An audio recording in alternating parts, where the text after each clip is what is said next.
espermograma, etcétera. Bien, bueno, Profe, vamos a comenzar entonces. Voy a tratar de iniciar la presentación en una ventana y sería esta imagen. A ver si ustedes la ven.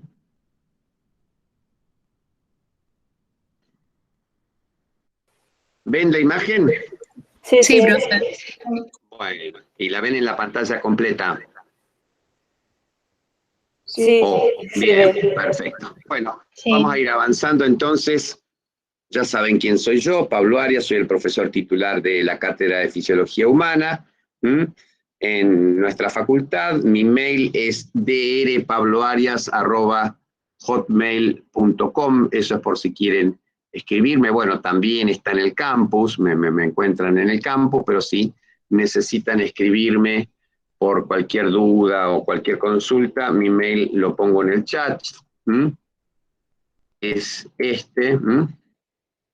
Es drpabloarias@hotmail.com, ¿sí? Cualquier duda que tengan, que piensen que los puedo ayudar, escriban.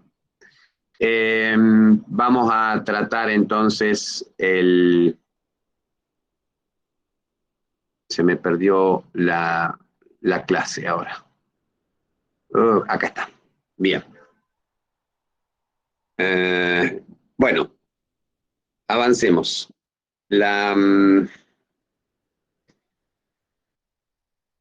Me encantaría saber dónde están ustedes. Acá están, porque me gusta verlos mientras voy dando la clase, porque si no me pierdo las preguntas, el chat y todo eso. Entonces, bueno, ahora tengo las dos pantallas, la del Meet y la de la presentación juntas, o sea, mitad y mitad.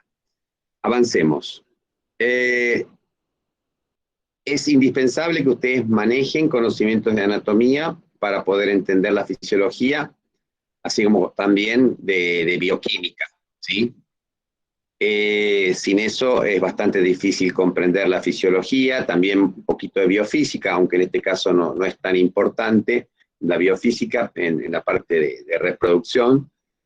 El aparato, entonces, reproductor femenino va a consistir en un eje, hipotálamo, hipófiso, ovárico, y de vuelta les hago mucho hincapié en que manejen bien los conceptos anatómicos e histológicos de estos tres órganos, cuatro en realidad porque los ovarios son dos, y también de los tejidos blancos de estrógenos y progesterona, eventualmente alguno en el cual en la mujer funcione a través de la testosterona o de sus derivados de hidrotestosterona, como por ejemplo, qué sé yo, el desarrollo piloso en la mujer va a derivar de la acción de la dihidrotestosterona.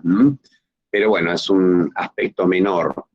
Pero los tejidos blancos, o sea, básicamente el canal genital, o sea, vagina, útero, trompas, son tejidos blancos de estrógeno y progesterona, ejercen sus efectos durante el ciclo y tienen que conocer bien su anatomía, su histología, para poder interpretar estos efectos.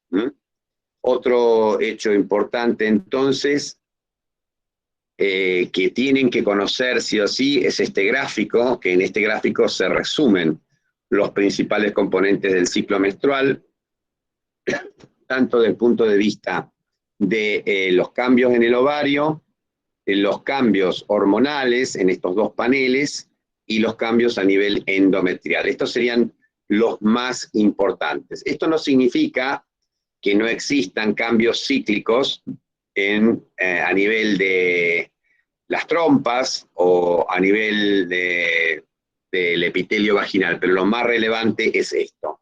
Y este gráfico también incluye los cambios en la temperatura corporal debidos a la alternancia de la presencia de estradiol y progesterona, que de alguna manera pueden contribuir al diagnóstico de una ovulación. Entonces, este gráfico lo tienen que conocer, forma parte también del trabajo práctico que van a completar, si es que, ya les digo, es voluntario, pero sirve para que ustedes repasen.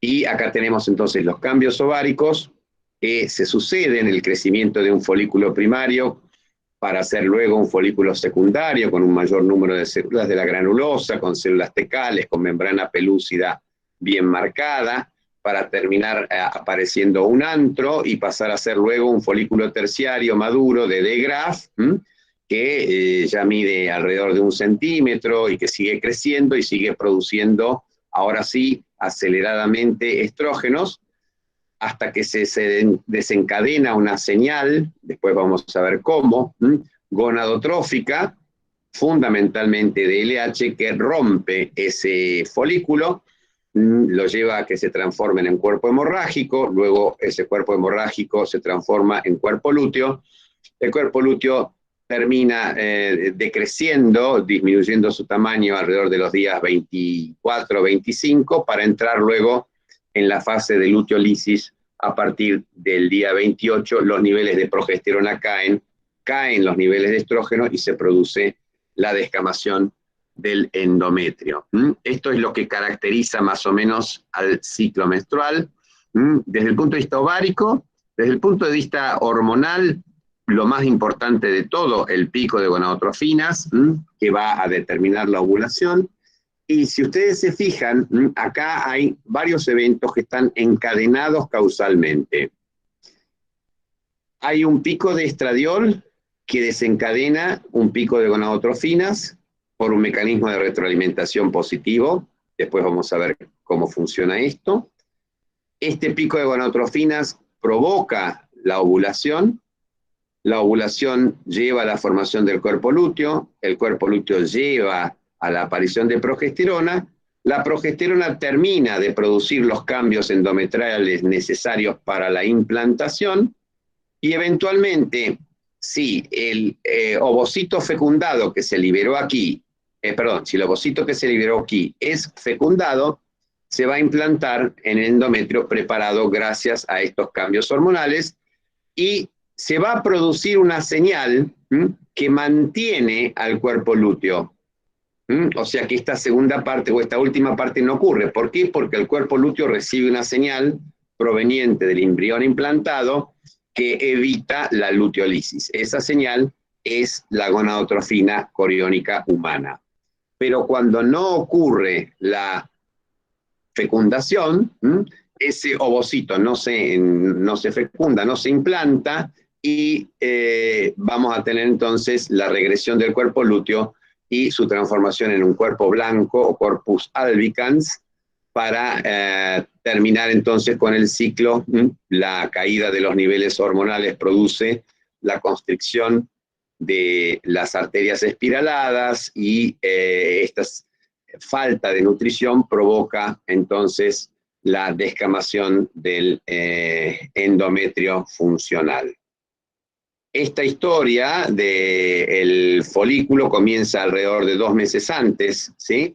2 meses antes vamos a tener el reclutamiento de un grupo de folículos primordiales que se van a llevar a folículos primarios y puede ser que eventualmente lleguen hasta folículos secundarios, pero solo uno de ellos, un folículo seleccionado que no sabemos todavía por qué, es ese el elegido, va a continuar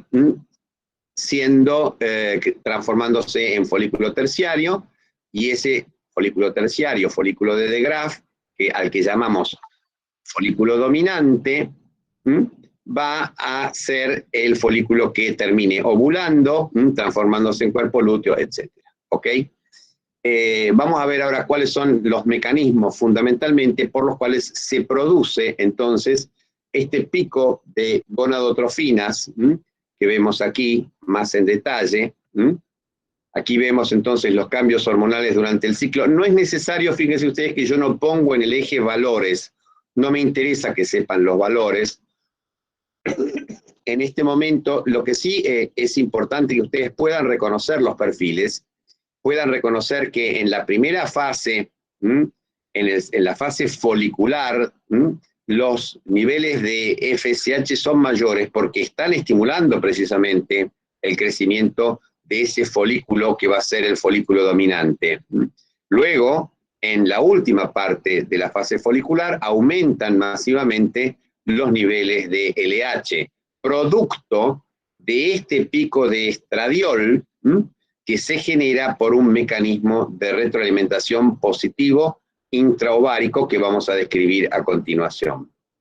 Como resultado de la ovulación, la formación del cuerpo lúteo, en la segunda mitad vamos a tener estrógenos, pero también, o sea, estradiol, y también vamos a tener progesterona, que es lo que caracteriza a esta fase, por eso se llama fase lútea o progestacional, y como efecto de la progesterona vamos a ver que hay una gran depresión o una gran supresión de los niveles de gonadotrofinas, cosa que vamos a explicar el mecanismo al final prácticamente de esta clase. Este pico de estradiol es el responsable entonces de la puesta ovular u ovulación a través del pico de gonadotrofinas, es el responsable de la preparación del canal genital, del endometrio, porque tiene efectos proliferativos sobre el endometrio y efectos muy importantes sobre el pH vaginal, por ejemplo, y sobre el moco cervical. Tanto los efectos a nivel vaginal como los efectos sobre el cuello del útero tienden a facilitar la sobrevida y la penetración por parte de los espermatozoides. O sea, que en el momento del pico de estradiol, alrededor del día 14, la mujer tiene el máximo de posibilidades de permitir que los espermatozoides lleguen a través del canal genital hacia el ovocito que se va a liberar por efecto de este pico de gonadotrofinas que también es producido por el mismo pico de estradiol. Fíjense, qué casualidad. No, no es casualidad, es todo intencional. Y también es intencional que el estradiol genere cambios conductuales que en la especie humana no se advierten, pero sí se advierten muy bien en los distintos animales, mamíferos, en los cuales este pico de estradiol sirve para generar en la mujer la conducta receptiva, o sea que en la mujer, perdón, en la hembra, la conducta receptiva. En el momento del pico de estradiol, en el momento de lo que se denomina proestro, las ratas, por ejemplo, muestran receptividad, y esa receptividad consiste en acercarse a los machos, pegarse a los flancos, o sea, a los costados de los machos, y una conducta muy, muy llamativa que hacen es mostrarse permanentemente,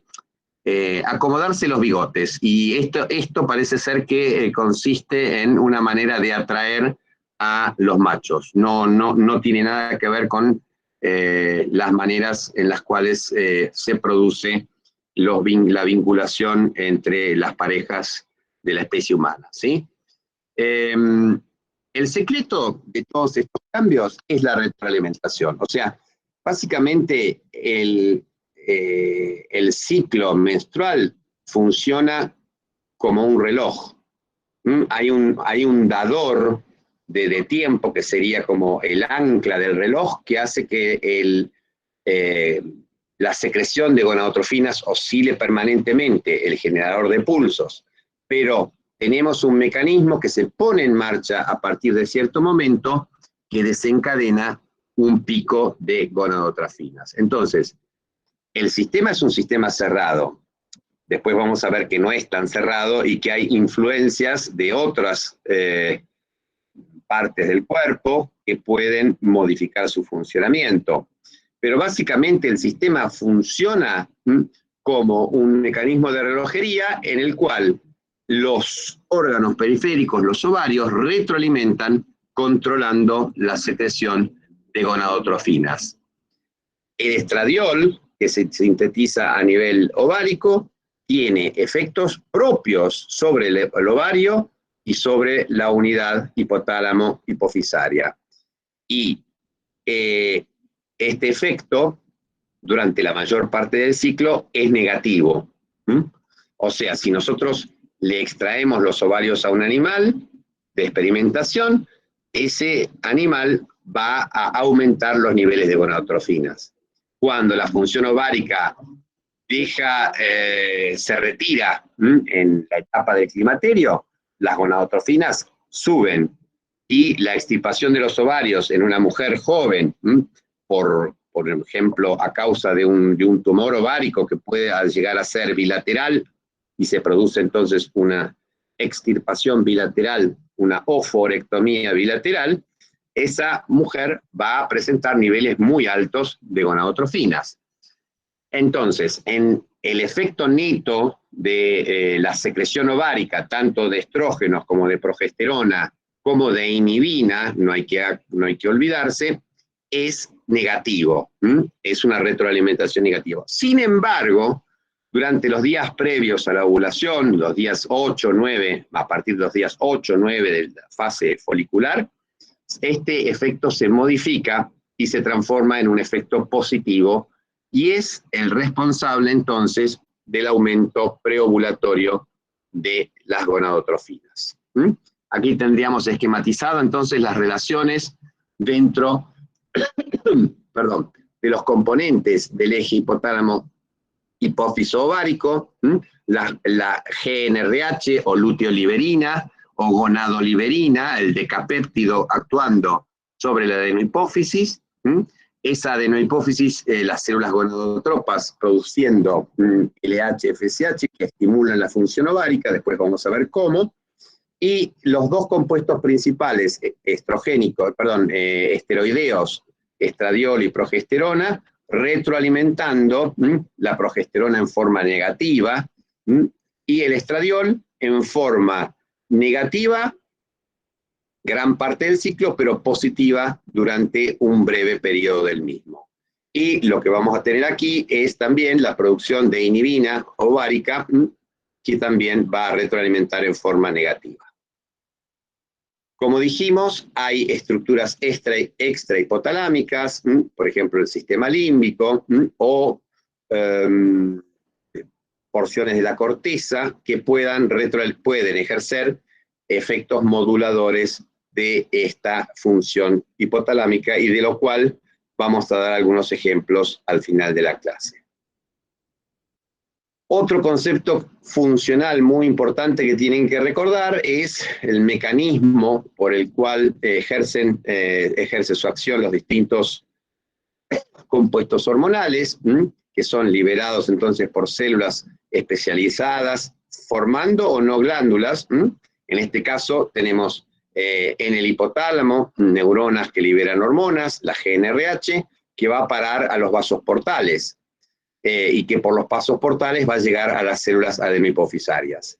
Tenemos de la misma manera las células adenohipofisarias que van a vertir su producto de secreción a las venas que drenan la adenohipófisis, y que van a llegar de esa manera al resto del organismo y a las gónadas. Y allí el mecanismo siempre es unirse a un receptor de membrana para ejercer cambios en las células blanco. Y por último también endocrina es la acción de los esteroides, solo que a diferencia de lo que ocurre en este gráfico, su receptor no va a estar en la membrana, sino que va a estar ubicado en forma intracitoplasmática. Los mecanismos que llevan a la secreción del estradiol involucran cambios en un esqueleto. Este es el esqueleto básico de las hormonas esteroideas que tienen que recordar, con 4 anillos, el anillo A, y el anillo D también tienen que recordarlo, porque en la posición 3 del anillo A y en la posición 17 del anillo D vamos a tener, en el caso de el estradiol, grupos hidroxilo. Este anillo A en los estrógenos va a estar aromatizado, y esto es producto de la acción de la enzima aromatasa, tan importante para la síntesis de estrógenos. Que este grupo tenga 2, 3 o un solo grupo hidroxilo va a determinar la estructura química de los distintos estrógenos del ser humano, ¿sí? En el ser humano tenemos estradiol con 2 grupos hidroxilo, estrona con uno solo y estriol con 3 grupos con uno agregado en el carbono 16. Esos serían los 3 estrógenos naturales en el ser humano, sobre todo en la mujer. El estradiol que caracteriza el periodo fértil, el estriol que es característico del embarazo, y la estrona que adquiere relevancia sobre todo en la fase posmenopáusica, como vamos a ver la semana que viene. Tienen que recordar, además, repasar bien las acciones de estradiol y progesterona. Esto ya ustedes lo vieron en parte en crecimiento y desarrollo en relación a los cambios asociados al desarrollo puberal, pero acá se tienen que centrar un poquitito en los efectos sobre el canal genital, y esto es algo que ustedes pueden repasar perfectamente a partir de la bibliografía. Y por último, vamos a ver cómo se sintetizan el estradiol, porque la base de todo lo que significa el pico preovulatorio de gonotrofinas parte de este modelo de síntesis de estradiol en el folículo, modelo que llamamos modelo de 2 células, 2 gonadotrofinas. ¿Sí? Tenemos entonces en un folículo desarrollado, en un folículo terciario bien formado, las capas que involucran las células de la teca interna, las células de la granulosa, con una dotación enzimática distinta.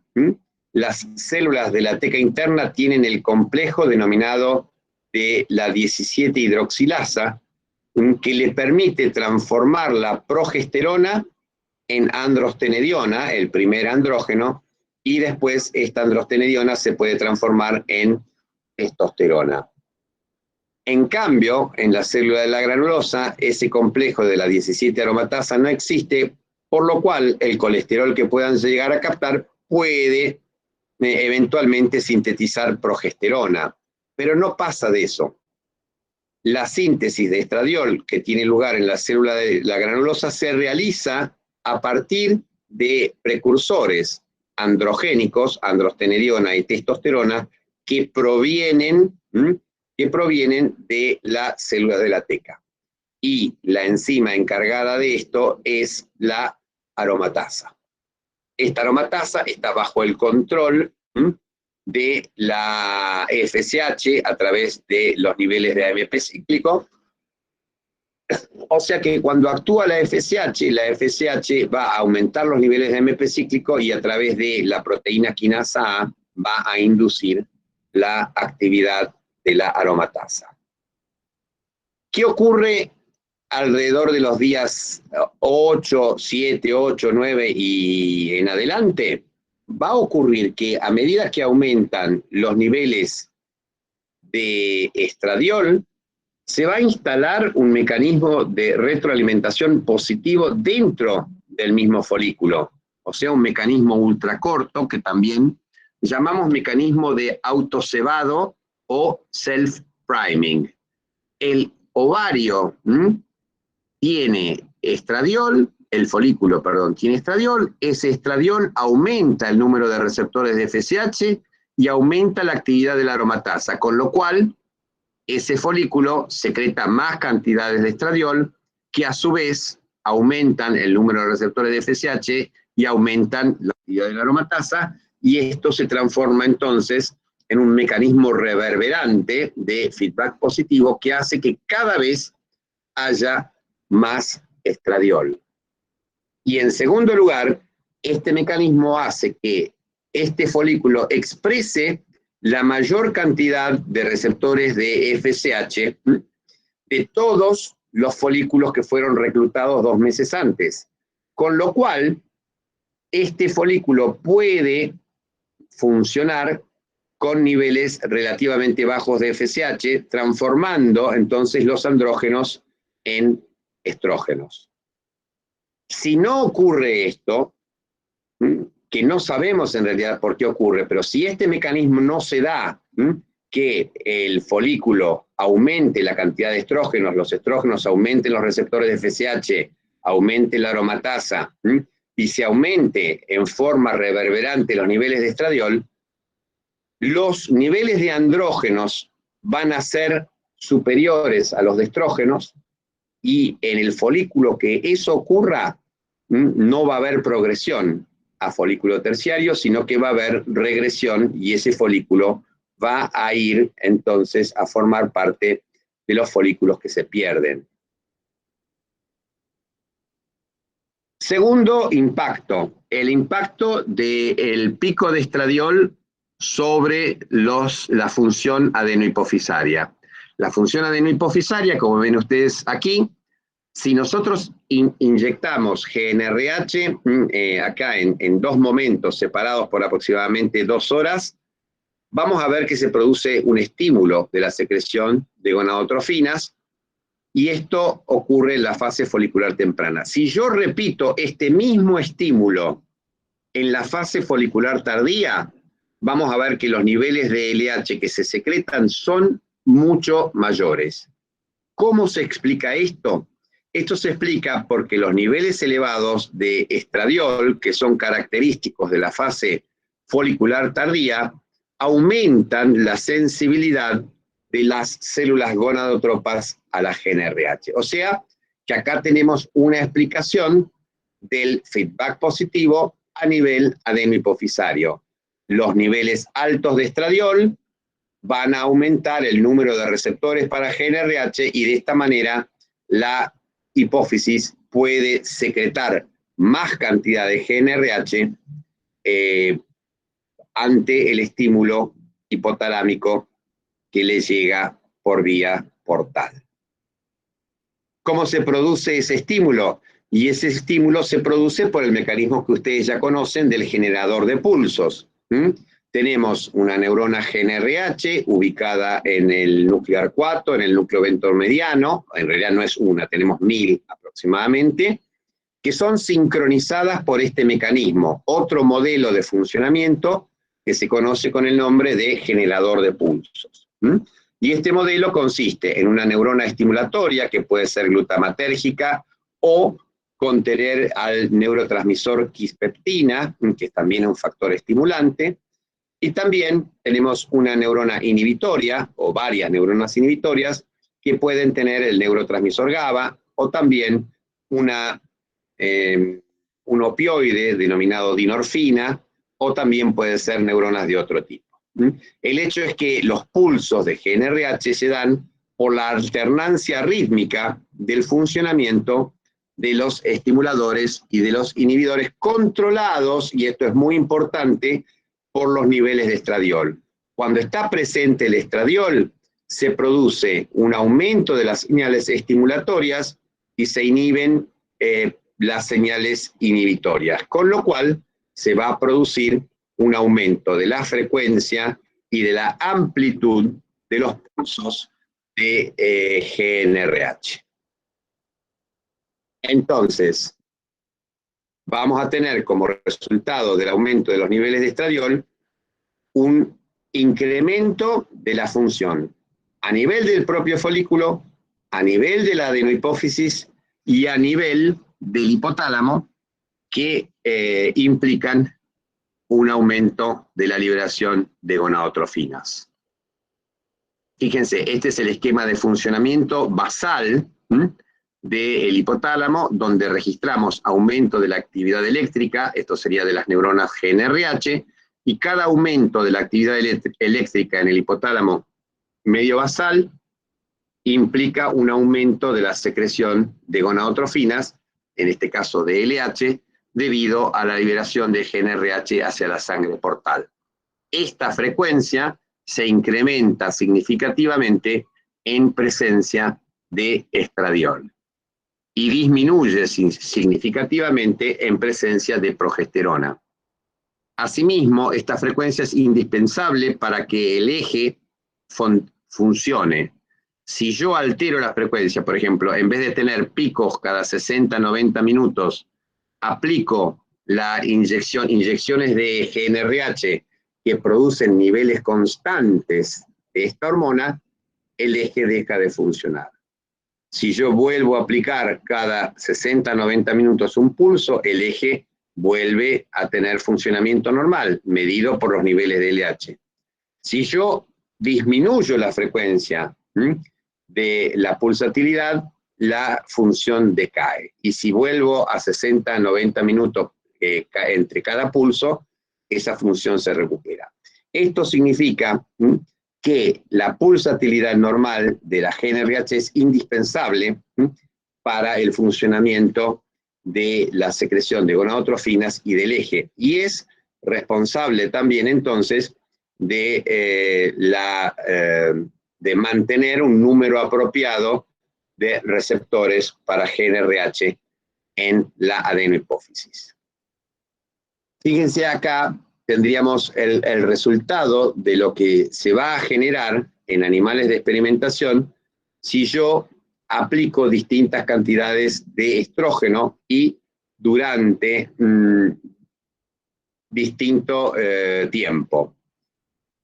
Si yo aplico entonces niveles bajos, fíjense que son niveles bajos de estradiol, durante un intervalo de aproximadamente 2 días, lo que voy a tener es una reducción de los niveles de gonadotrofinas, acá ocurre lo mismo, pero si yo hago que esos niveles de estradiol superen los 200 picogramos y se mantengan elevados durante por lo menos 48 horas, como se ve aquí, o mejor todavía aquí, lo que va a resultar es un aumento masivo de los niveles de LH. Y esto es lo que está explicando entonces el fenómeno del feedback positivo ejercido entonces por niveles cuantiosos de estradiol. Tiene que haber niveles aumentados considerablemente, 200, 300 picogramos, y además ese aumento se tiene que prolongar durante por lo menos 2 o 3 días. Y esto va a resultar entonces en estos animales en la producción de un feedback positivo. Si los niveles de estradiol no aumentan demasiado, el efecto es negativo. Y esto es lo que se logra administrando en forma continua estradiol, como ocurre, por ejemplo, con los anticonceptivos orales. El pico de estradiol, fíjense ustedes, produce una inhibición del funcionamiento. Acá tenemos una reducción del 25% del funcionamiento de la enzima encargada de la síntesis de GABA. O sea, lo que estamos logrando en el momento del pico de estrógenos en estos cobayos es que se reduzca la secreción de GABA y que permita entonces el aumento de los niveles de GnRH para producir el feedback positivo a través de las gonadotrofinas. Entonces, resumiendo, el aumento cuantioso y sostenido de los niveles de estradiol generado por el folículo dominante va a ejercer efectos intraováricos, aumentando la expresión de receptores para FSH y de la enzima aromatasa, induciendo una retroalimentación ultracorta positiva, o también llamada mecanismo de autocebado o self-priming. A nivel de la adenohipófisis, en forma sinérgica con los pulsos de GnRH, el pico de estradiol aumenta el número de receptores para la gonadoliberina, con lo cual la adenohipófisis se torna más sensible a la señal que le llega del hipotálamo. Y por último, a nivel hipotalámico, a través del control de la liberación de neurotransmisores excitatorios como glutamato y quispeptina o inhibitorios como GABA, el pico de estrógenos estimula la amplitud y la frecuencia de los pulsos de GnRH. Como resultado de esto, entonces, se va a dar el pico preovulatorio de gonadotrofinas. Ese pico preovulatorio de gonadotrofinas, a través de distintos mecanismos que incluyen la producción de bradiquinina, la activación del sistema renina-angiotensina intraováricos, el aumento de la producción de radicales libres de oxígeno, a través del aumento de prostaglandinas o a través de la activación de enzimas como la enzima que activa el plasminógeno y lo transforma en plasmina, va a producir entonces todas estas sustancias que llevan a la ruptura folicular, a través de cambios vasculares, a través de los niveles de prostaglandina, cambios vasculares que aumentan la cantidad de líquido y por lo tanto la presión intrafolicular, a través de prostaglandinas que por efectos sobre las células de la pared folicular pueden producir un estado de semicontracción que también aumenta la presión dentro del folículo, y a través de la activación de enzimas como la colagenasa que produce la ruptura de la pared folicular, a través de todos estos mecanismos entonces LH va a producir la ruptura del folículo y la liberación del ovocito. Bueno, por último, les había dicho que la progesterona ejerce un freno profundo sobre la secreción de gonadotrofinas, tiene un mecanismo hipofisario que es disminuir la expresión del gen de ambas gonadotrofinas a nivel de las células gonadotropas, pero también tiene un efecto hipotalámico que es inhibir al generador de pulsos para que no se produzcan pulsos de LH. Los pulsos están muy espaciados y tienen escasa amplitud cuando administramos progesterona. Y este es un mecanismo importante para producir entonces el efecto anovulatorio de los anticonceptivos orales que combinan estrógenos y progesterona a lo largo de todo el ciclo, o sea que se dan en forma combinada desde el principio, actuando entonces a nivel tanto hipofisario como hipotalámico.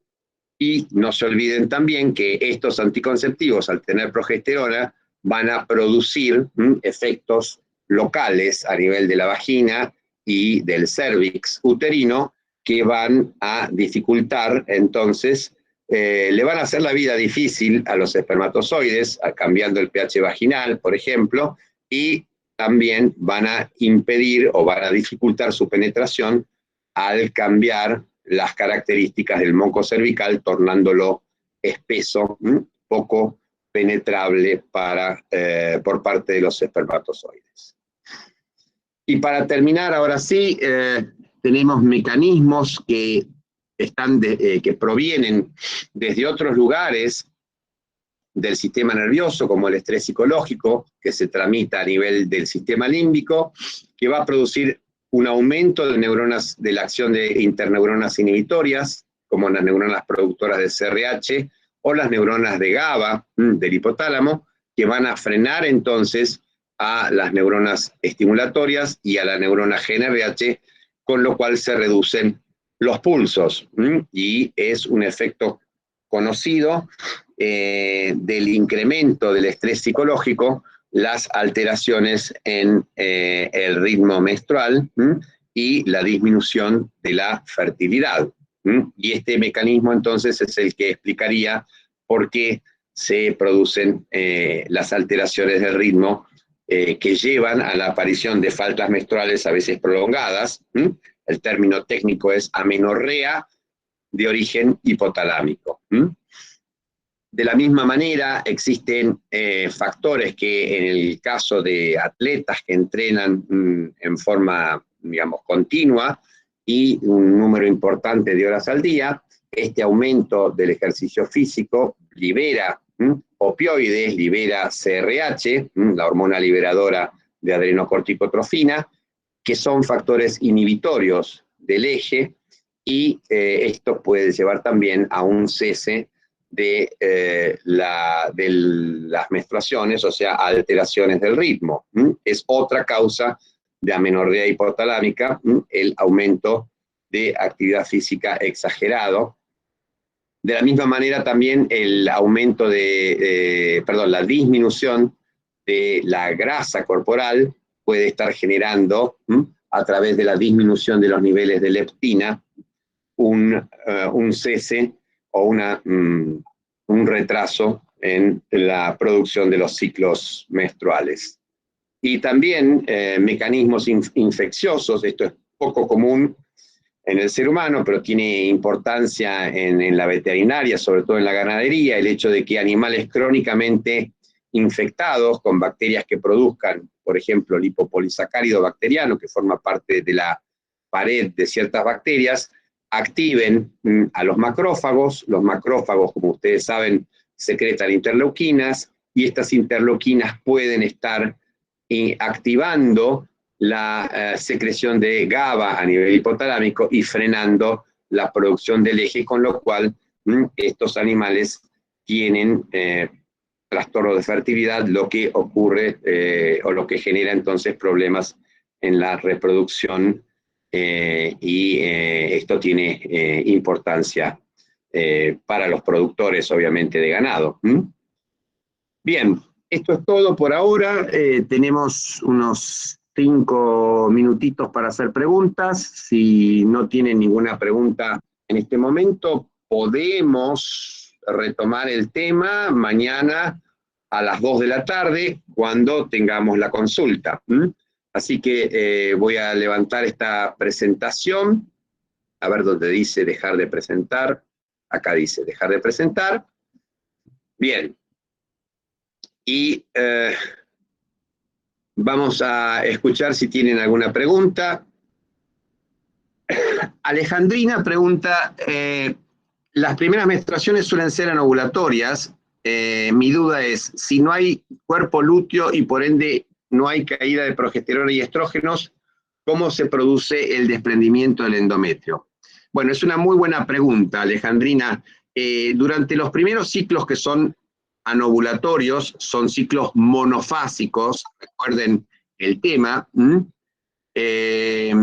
Los ciclos monofásicos entonces no van a tener pico de gonadotrofinas, o pueden tener un pico de gonadotrofinas, pero la respuesta del folículo no ser la apropiada. Pero normalmente los ciclos monofásicos no se llega a producir el pico de gonadotrofinas. No hay tampoco en la mayoría de ellos una secreción incrementada verdaderamente de estradiol en la segunda mitad de la fase folicular, sino que la secreción de estradiol aumenta en forma errática, o sea, sube y baja, y tampoco va a haber, por supuesto, como no hay ovulación, no hay cuerpo lúteo, el ciclo monofásico precisamente va a ser monofásico porque no tiene fase progestacional, no va a haber secreción de progesterona. ¿Por qué se produce la descamación? Y porque por el estímulo de estos niveles erráticos de estradiol, el endometrio va creciendo, y crece hasta que llega un momento que crece tanto que no le es suficiente la nutrición que recibe, y no son suficientes los niveles de estrógenos como para mantenerlo. Entonces ahí es donde se produce la descamación endometrial. Y esto va a caracterizar entonces los primeros ciclos de la etapa fértil en la mujer, o en la niña en este caso, en el adolescente, y también va a caracterizar los últimos, ¿sí? Los últimos ciclos antes de la aparición de la menopausia también son ciclos monofásicos. Pregunta, ¿una persona con amenorrea no ovula? No. Una persona con amenorrea puede, las causas de amenorrea, hay montones de preguntas, yo no lo vi, el tema de no reviso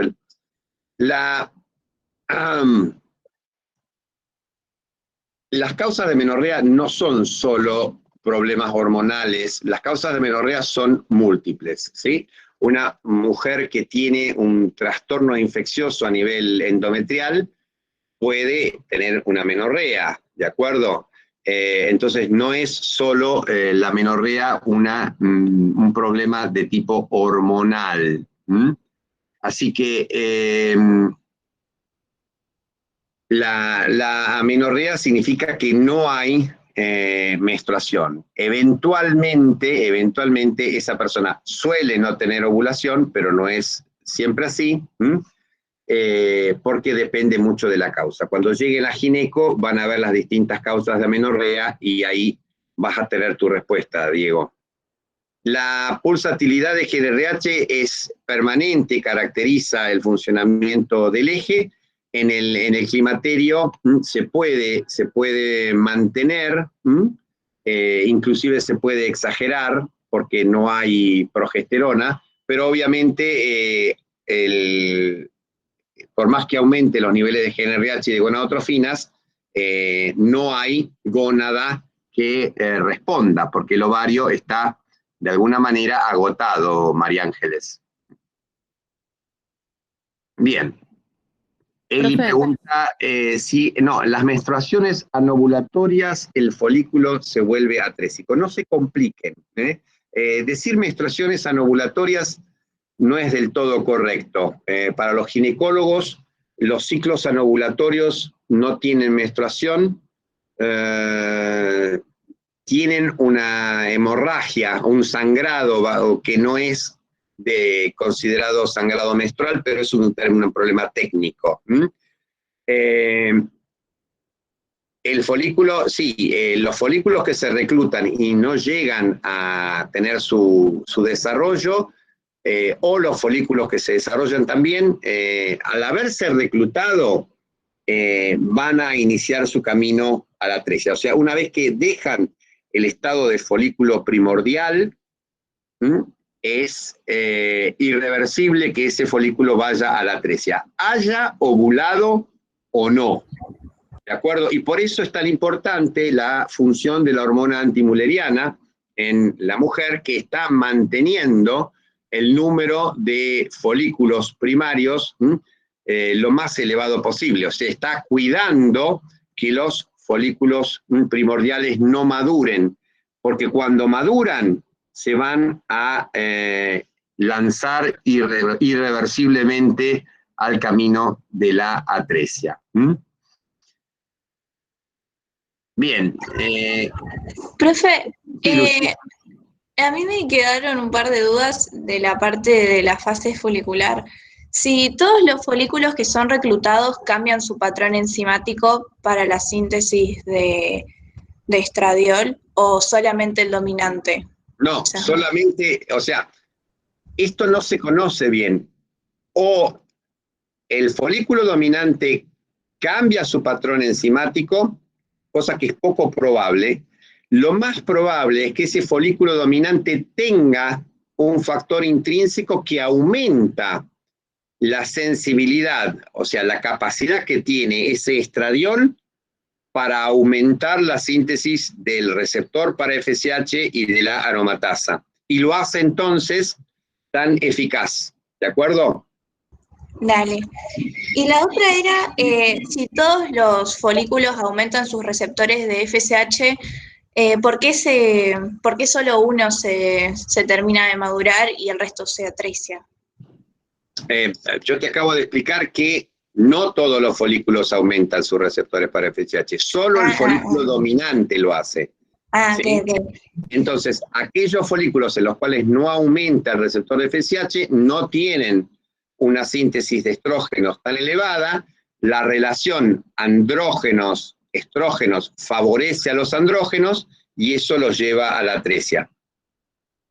Dale, profe, gracias.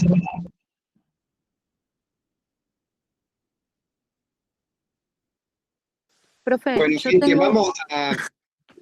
Profe, disculpe, yo tengo una duda, pero más que nada con bibliografías. No Sí, lo Kiara. vi al Husay, no lo vi entre las bibliografías recomendadas, pero estuve No.